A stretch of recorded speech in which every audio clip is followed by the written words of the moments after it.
Olá pessoal, tudo bem?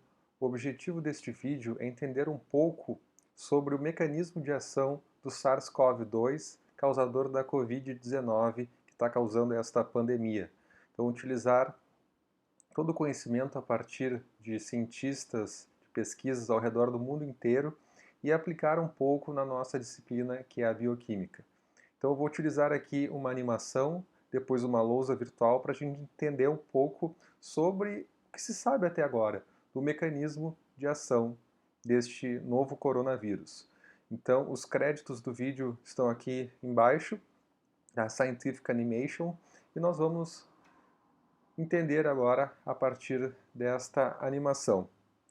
Então, esse vírus é transmitido a partir de gotículas, né, que podem ser inaladas ou até mesmo ingeridas, ou em superfícies contaminadas. Essa é a transmissão básica deste novo coronavírus. Então, uma mutação bem diferenciada, né? A família do coronavírus causava um resfriado comum. Aqui nós temos a estrutura deste vírus, do SARS-CoV-2.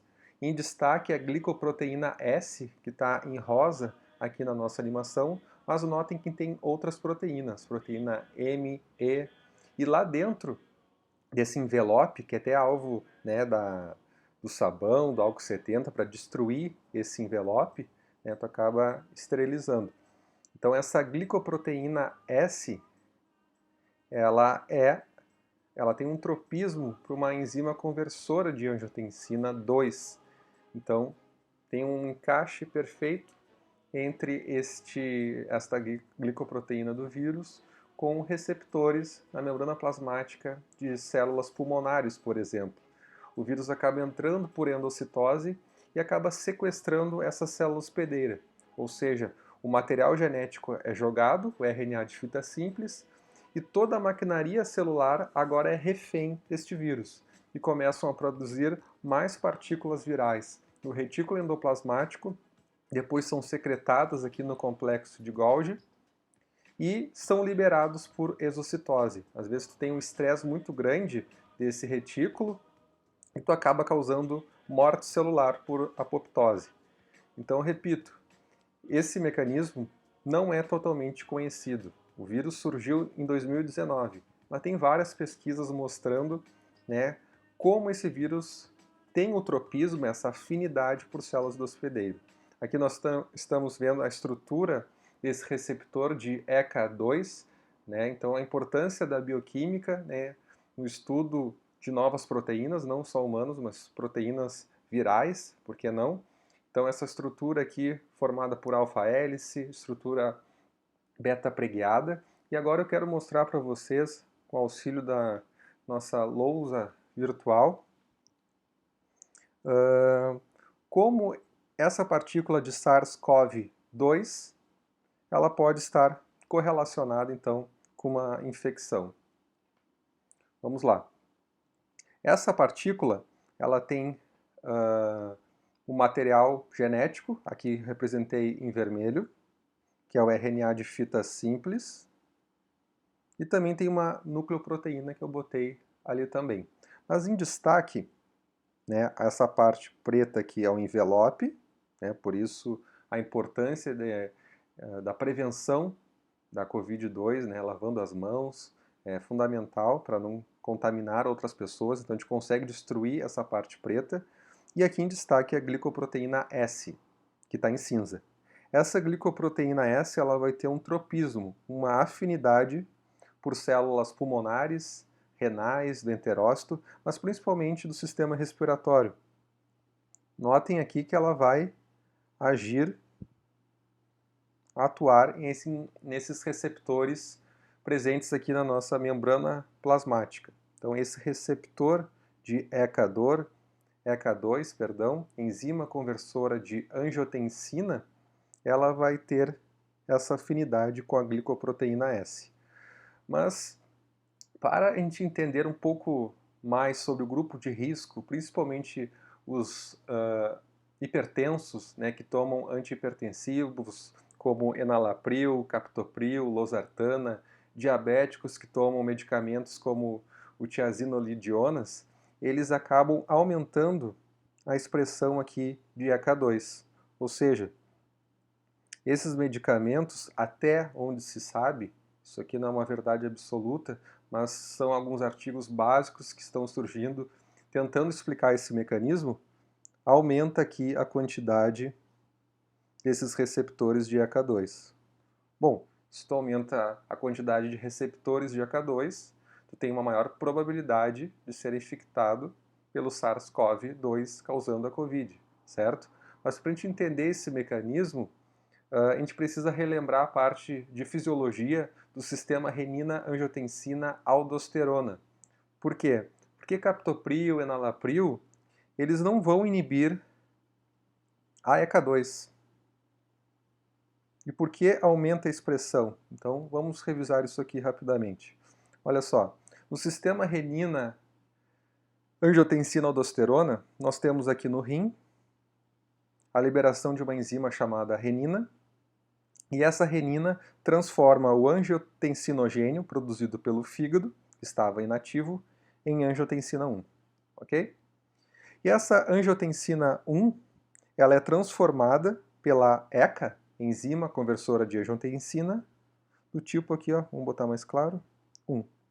Então, a ECA1 transforma angiotensina 1 em angiotensina 2. E a angiotensina 2 que tem o efeito, né, de aumentar a pressão arterial, de fazer vasoconstrição, de aumentar, por exemplo, a sensação de sede, né, aumentar também em relação aos efeitos da aldosterona, tudo para aumentar a pressão arterial. Bom, se a pessoa é hipertensa, ela toma lá captopril, enalapril, por exemplo, tem outros medicamentos, que inibe a ECA1. Bom, se tu inibe a ECA1, qual é a relação com SARS-CoV-2? Olha só, se tu inibe a ECA1, tu aumenta os níveis de angiotensina 1, que tem maior quantidade de substrato, e tu é desviado para essa rota que utiliza a ECA2, a enzima conversora de angiotensina 2. Este que é o alvo primário, o tropismo, para o SARS-CoV-2 entrar no nosso organismo.